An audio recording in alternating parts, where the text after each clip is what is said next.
अगर आप एक नीट एस्पिरेंट्स हो और आप नीट 2027 का एग्जामिनेशन देने वाले या फिर आपके कोई रिलेटिव्स, आपके जान पहचान का कोई भी बच्चा जो कि नीट 2027 का एग्जामिनेशन देने वाले हैं, उन सभी बच्चों के लिए ये वीडियो काफी इंपॉर्टेंट है, क्योंकि एनटीए के साइड से सडनली एक ऑफिशियल नोटिफिकेशन आया है।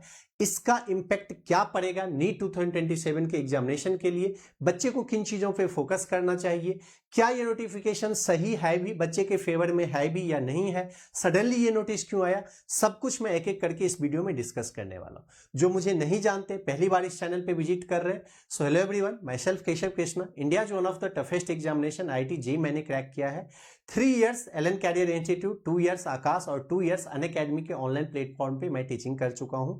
लास्ट के 11 ईयर से टीच कर रहा हूं और फाइनली 4 ईयर से आप लोगों के लिए K square career institute platform में स्टार्ट किया हूं, जहां पे मैं पर्सनली आप सभी बच्चे को गाइड कर सकूं और इजीली आप सभी बच्चों का नीट में सिलेक्शन 100% कंफर्म कर सकूं। तो चलिए हम लोग स्टार्ट करते हैं कि नोटिफिकेशन आया क्या है। बेटा सबसे पहले सडनली फ्राइडे को रात में एनटीए के साइड से एक नोटिफिकेशन आई। क्या नोटिफिकेशन है ये कि NTA has terminated 47 officials and begin rebuilding it's workforce with specialist leadership in cyber security, forensic investigation, test center, operations and assessment research, government sources said on Friday। अब क्यों ये आई है ये बाद में बात करेंगे, पहले हम लोग देख लेते हैं कि नोटिफिकेशन में क्या क्या है। एनटीए ने ऑफिशियली ये डिक्लेयर कर दिया यहाँ पे कि 47 जो इनके वर्किंग मेंबर थे उनको इन्होंने ऑफिशियली टर्मिनेट कर दिया, मतलब हटा दिया। हटाने का रीजन क्या है ये भी आपको देखने को मिलेगा। Some of those terminated will also face legal and criminal action based on the internal inquiries and inputs from investigation agencies. More measures are expected as responsibility is fixed for failures in national entrance examinations। क्यों हटाया गया 47? क्योंकि बेटा ये सही से अपना काम नहीं कर रहे थे और यही चीजें तो हम लोग गवर्नमेंट से हाथ जोड़ के रिक्वेस्ट कर रहे थे इतनी दिनों से, यही चीजें एनटीए से हम लोग हाथ जोड़ के रिक्वेस्ट कर रहे थे कि कोई भी सही से काम नहीं कर रहा और एनटीए ऐसा टेस्टिंग एजेंसी है जो कि सही से एग्जामिनेशन ही कंडक्ट नहीं कर पा रहा है, बट वो एक्सेप्ट नहीं कर रहे थे।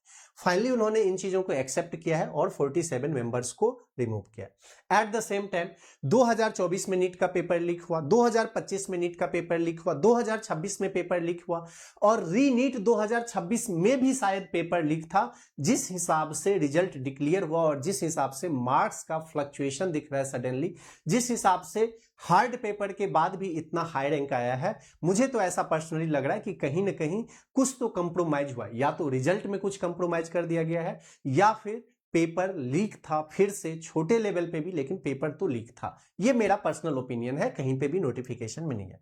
तो हटाया क्यों गया बेटा 47 मेंबर्स को? इन चीजों के कारण।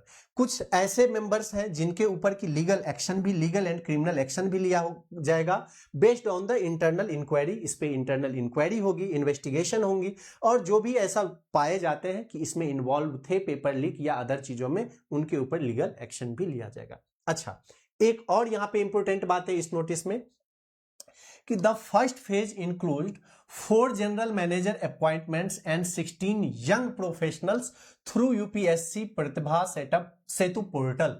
Recruitment will be overseen by the K. Radhakrishnan led monitoring committee which will hold its first meeting on Saturday, July 25 यानी आज के ही दिन।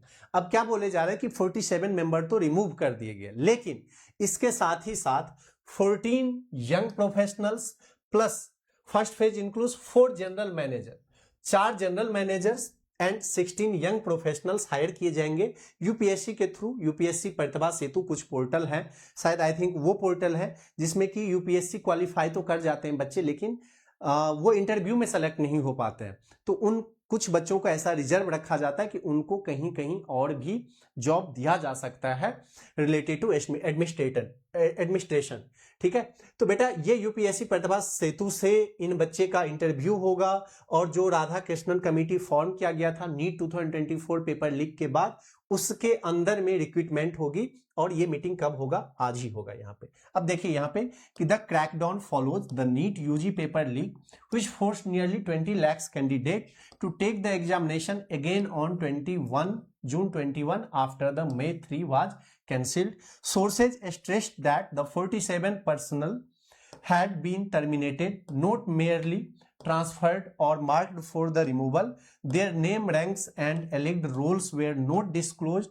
Cases indicating criminal wrongdoing will be referred to the appropriate agencies while departmental and legal proceeding will follow separately. So मोटा मोटा आपको ये notice समझ में आ गया होगा कि 47 मेंबर को रिमूव किया गया है। क्यों रिमूव किया गया है ये भी आपको पता लगा। नया कमेटी का गठन होगा। अभी 16 + 4 20 मेंबर उसमें एनटीए के अंदर में डाले जाएंगे, फिर से रिक्रूटमेंट होगी वहां पे। और ये सब डाला गया कि इन चीजों को टेस्ट करके ये बताया गया कि पेपर आपका कैंसिल हुआ था 3 मई को, 21 मई को फिर से पेपर हुआ था। इन सभी कारणों से ये कराया गया। ठीक, नोटिस आपको समझ में आ गया, यहाँ पे काम खत्म हो जाता है। अब बेटा बात करेंगे हम लोग कि गवर्नमेंट सडनली ऐसा नोटिफिकेशन क्यों निकाला। आपको पता है कि यहाँ पे चौकीदार ही चोर है। देखो, आप किसी भी पार्टी को, किसी भी पॉलिटिकल पार्टी को आप सपोर्ट करें, मुझे उससे कोई दिक्कत नहीं है। मैं यहाँ पे जो भी बातें कर रहा हूं एज ए न्यूट्रल पर्सन बातें कर रहा हूं। मैं ऐसा मान के चलता हूं कि ये जो संवाद हो रही है, ये जो बातचीत हो रही है, एक टीचर और बच्चे के बीच में हो रही है, तो इसमें किसी भी पॉलिटिकल पार्टी का इन्वॉल्वमेंट नहीं है। पहले मैं भी बहुत बड़ा सपोर्टर रहा हूं पास्ट में बीजेपी का। मैं जब इंजीनियरिंग कर रहा था 2011 से 15 के बीच में, अपने इंजीनियरिंग कॉलेज में जो एक कैंपेन चलते हैं वहां पे, जहां पे कि गांव-गांव में जाके जो रूरल एरिया होते हैं वहां पे ये जागरूकता फैलाया जाता है कि वोट देना चाहिए, पार्टिसिपेट करना चाहिए। और मैं उस टाइम बहुत बड़ा बीजेपी का सपोर्टर था। फिर जैसे ही कॉलेज से पास आउट होने लगा तो पता लगी कि कुछ ऐसी चीजें जहां पे गवर्नमेंट जॉब मिल रही थी, as a engineer government job मिलती थी, उन चीजों को प्राइवेट किया जा रहा है धीरे धीरे। ये शायद पब्लिक तक इंफॉर्मेशन नहीं पहुंचती है, बहुत सारी ऐसी इंफॉर्मेशन रहती है, पब्लिक को पता नहीं चल पाता था।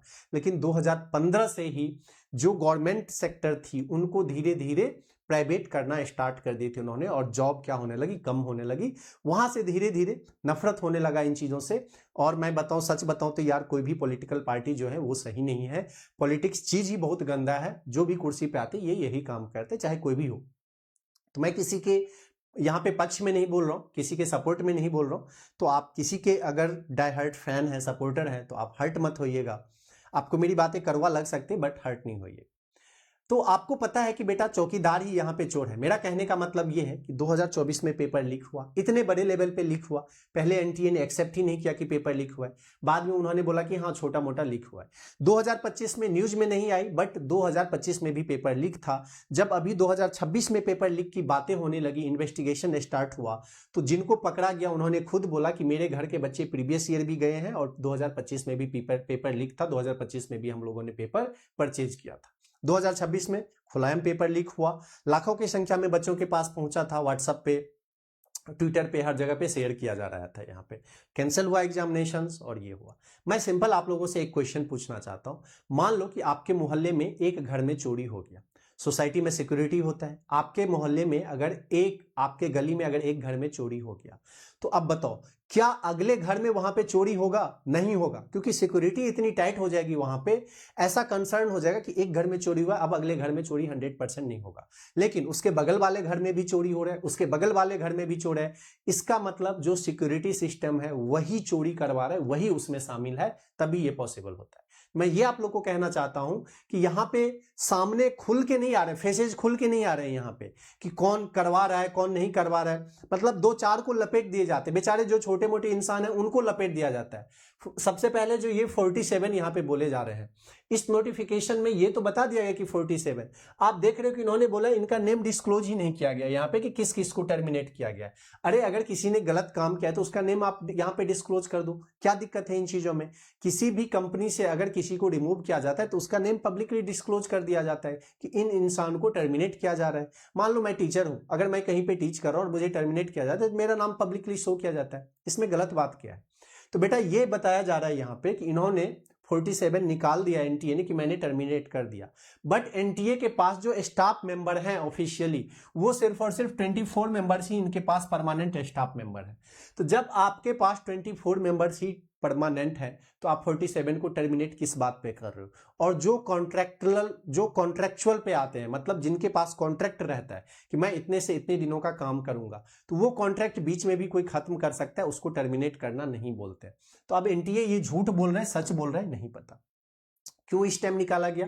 क्योंकि आपको पता है कि एनटीए जो एजुकेशन मिनिस्टर हैं ये मिल के ही पेपर लीक कराते हैं, मेरा ऐसा पर्सनल मानना है। क्योंकि जब तक एनटीए नहीं चाह रहा है, जब तक एजुकेशन मिनिस्टर नहीं चाहेगा, back to back paper leak नहीं हो सकते। 2024, 2025, 2026 और इतने बड़े लेवल पे पेपर लीक नहीं हो सकता है। तो मैं ऐसा मानता हूं कि इसमें एनटीए के जो हेड हैं वो खुद शामिल है, जो एजुकेशन मिनिस्टर उनके पास भी पैसे पहुंच रहे, उनका फेस सामने नहीं आ रहा बट उनके पास तक एक मोटा रकम पहुंच रहा है, क्योंकि करोड़ों करोड़ रुपए में पेपर बेचे जाते हैं और करोड़ों करोड़ रुपए यहां पे पहुंचाए जाते हैं एनटीए को और एजुकेशन मिनिस्टर को। अब आपको पता है कि प्रोटेस्ट चल रहा है जंतर मंतर पे काफी दिनों से कि जो धर्मेंद्र प्रधान है एजुकेशन मिनिस्टर, उनका रिजाइन होना चाहिए। अब हमारे बच्चे जाग चुके हैं, अब ये जो जेनजी हैं ये जाग चुके हैं, इनको समझ आ चुकी है कि सही क्या है गलत क्या है, किसी के अंधभक्त नहीं बनना है, ये सारी चीजें इनको समझ में आ चुकी है और कंटिन्यूअसली प्रोटेस्ट चल रहा है।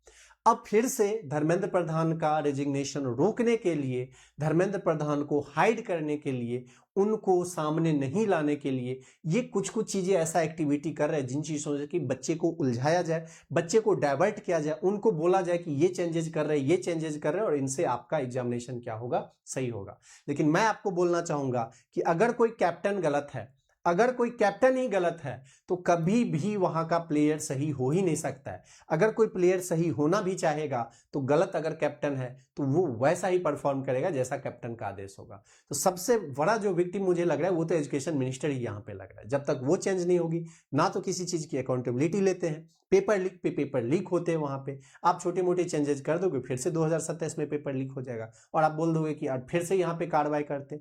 अरे करना ही क्यों है भाई, हमें क्यों लीगल एक्शन लेना है, क्यों इन्वेस्टिगेट करना है, हमें क्यों ऐसा प्रोसेस नहीं बनाना है जिससे कि पेपर लीक ही ना हो। तो ऐसा सिस्टम आप तैयार करो ना। आप इन चीजों को बार बार चेंज करके क्यों ऐसा दिखा रहे हो पब्लिक को, क्यों ऐसे बच्चे को आप डिस्ट्रैक्ट कर रहे हो कि ये चीजें सिस्टम तैयार हो गई है, बच्चे फिर से विश्वास कर लेते हैं और फिर से वही रिजल्ट मिलता है। तो बेटा मैंने दो चीजें आपको बताई, नोटिफिकेशन आया क्या है, क्यों ये नोटिफिकेशन है, गवर्नमेंट के ऊपर प्रेशर है, जंतर मंतर पे धरना चल रही है, प्रदर्शन चल रही है, आंदोलन चल रही है, पूरे डिजिटल मीडिया पे आंदोलन चल रही है और उनको रिजाइन देना पड़ेगा। हम लोग भी सपोर्ट में, देना भी चाहिए, जब तक रिजाइन नहीं देंगे हम लोग शांत नहीं बैठेंगे। इसलिए गवर्नमेंट डिस्ट्रैक्ट करने के लिए कुछ चीजें निकाल दी। क्या ये 100% सही है? इन्होंने तो 47 नेम लिखा है, बट जैसे कि मैंने आपको बताया कि 47 तो बेटा इनके पास मेंबर ही नहीं, तो टर्मिनेट किसको कर दे ये पता नहीं, तो ये गलत भी हो सकते बहकावे में। तीसरी चीज है इसका क्या इंपैक्ट पड़ेगा नीट 2027 के एग्जामिनेशन से, क्या पेपर हार्ड आना स्टार्ट हो जाएगा? जरूरी नहीं है, क्योंकि बेटे ये सारी चीजें जो कराया जा रहा है, ये सारी चीजें जो किया जाता है वो किन चीजों के लिए किया जा रहा है? ये एग्जामिनेशन को फेयर तरीके से कंडक्ट कराने के लिए। किसके प्रेशर में? आप सभी बच्चे, टीचर्स, पेरेंट्स के प्रेशर में ये किया जा रहा है। तो एक मेन मुद्दा यही है सबसे पहला कि एग्जामिनेशन फेयर तरीके से कैसे कंडक्ट कराया जाए। बस इसका पेपर पे कोई इफेक्ट नहीं पड़ने वाला है, किसी भी चीजों पे और कोई इफेक्ट नहीं पड़ने वाला है। एक और मेन इंफॉर्मेशन आपको देना चाहूंगा, अगर आप में से कोई भी बच्चा जो कि चाहता है कि 100% मेरा नीट 2027 में सिलेक्शन हो जाए, तो आप मेरे गाइडेंस में पढ़ाई कर सकते हो और आई कैन एश्योर यू कि आप 100% नीट में सिलेक्शन लोगे अगर आप मेरी कही हुई सारी बातें फॉलो कर लेते हो। अगर आप मेरे कोर्स में ज्वाइन करना चाहते हो तो गूगल प्ले स्टोर पे जाके K² कैरियर इंस्टीट्यूट का ऐप डाउनलोड कर लीजिए। आपको डिफरेंट कोर्स मिलेंगे वहां पे, सुपर 30 रैंकर्स, जिसमें भी आपका मर्जी हो ज्वाइन करके आप 100% सिलेक्शन कंफर्म कर सकते हैं। अगर आपके मन में और भी कोई कंफ्यूजन है, कोई भी आपके मन में समस्या है, आपके पास कोई भी समस्या है, कोई भी आपके मन में और भी डॉट है जो कि आप डिस्कस करना चाहते हो, तो आप कमेंट बॉक्स में कमेंट कीजिए। अगर आप चैनल पे पहली बार विजिट करें तो मेक श्योर कि आप चैनल को सब्सक्राइब कर लें। मिलते हैं फिर नेक्स्ट वीडियो में। Wish you all the best.